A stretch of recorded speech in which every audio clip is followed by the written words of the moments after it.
পাকিস্তানের সাম্প্রতিক পরমাণু হামলার হুমকির পর ভারতের সীমান্তবর্তী অঞ্চলে আতঙ্ক ছড়িয়ে পড়েছে। বিশেষ করে জম্মু কাশ্মীর, পাঞ্জাব এবং রাজস্থান সীমান্তবর্তী এলাকাগুলোতে সাধারণ মানুষের মধ্যে নিরাপত্তাহীনতা বেড়ে গেছে। এর ফলে বহু জায়গায় দ্রুত বাংকার নির্মাণের কাজ শুরু হয়েছে।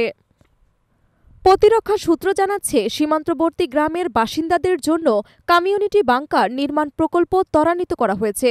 জম্মু অঞ্চলে এরই মধ্যে কয়েকশো বাংকার নির্মাণ শেষ হয়েছে এবং আরও হাজারের বেশি বাংকার নির্মাণের কাজ চলছে।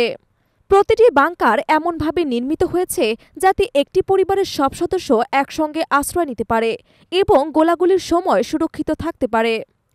স্থানীয় প্রশাসন জানায়, এই বাংকারগুলো কংক্রিটের তৈরি এবং ভেতরে পর্যাপ্ত বাতাস চলাচলের ব্যবস্থা রাখা হয়েছে।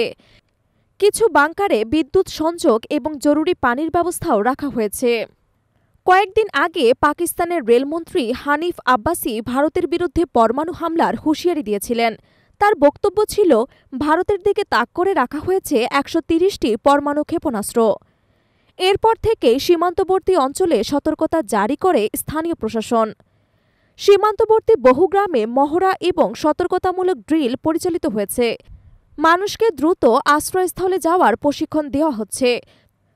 কর্তৃপক্ষের এক কর্মকর্তা বলেন, এই বাংকারগুলো সাধারণ মানুষের প্রাণ বাঁচানোর জন্য গুরুত্বপূর্ণ। সীমান্তের বাসিন্দারা বারবার গোলাগুলির মাঝে পড়ে। এবার আমরা চাই তারা নিরাপদে থাকতে পারুক। স্থানীয়দের মধ্যে আতঙ্ক স্পষ্ট।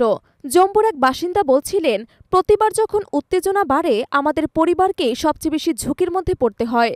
বাংকারগুলো কিছুটা হলেও নিরাপত্তার আশ্বাস দিচ্ছেন। ভারত সরকার ইতিমধ্যেই সীমান্তে বাহিনী মোতায়েন বাড়িয়ে দিয়েছে এবং গোলাবারুদ মজবুত বাড়ানোর কাজ শুরু করেছে। সেনাবাহিনীর তরফ থেকে জানানো হয়েছে, যে কোনো পরিস্থিতি মোকাবিলায় তারা সম্পূর্ণ প্রস্তুত। বিশেষজ্ঞরা বলছেন, পাকিস্তান ও ভারতের মধ্যে এই উত্তেজনা অব্যাহত থাকলে সীমান্তবর্তী অঞ্চলে জীবনযাত্রা আরও কঠিন হয়ে উঠতে পারে। আন্তর্জাতিক মহলও দুই দেশের মধ্যে শান্তিপূর্ণ আলোচনার আহ্বান জানিয়েছে, কারণ দুই প্রতিবেশী দেশের মধ্যে যুদ্ধ শুরু হলে তার প্রভাব শুধু দক্ষিণ এশিয়া নয়, গোটা বিশ্বেই পড়তে পারে।